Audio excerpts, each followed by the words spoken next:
So kahit hindi tayo iniimbitahan din sa handaan at kasalan, aray ating nga munang tingnan. So ayan, sinabuyan ni Manang. And then, sinubuan si bride. At sinubuan din siyempre si groom. Wow! Kalap-kalap.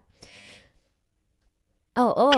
Ayan, sinausaw yung suklay sa tubig at sinuklayan. Wow! May makeover pa. Ganon din si groom. Suklayan din. Ako naman si Manang tuwan-tuwa. What? At naging parlorista pa siya din eh.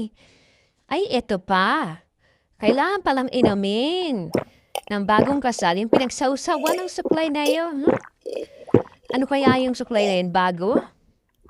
Sa kaya kinuha yun. Baka naman kay bride talaga yun. Kailangan pa talagang inumin yun. Ay!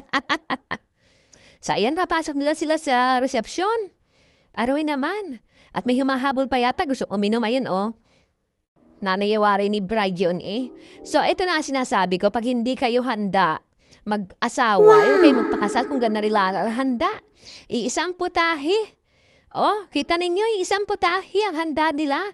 At pagsasanuhan, ay kainaman.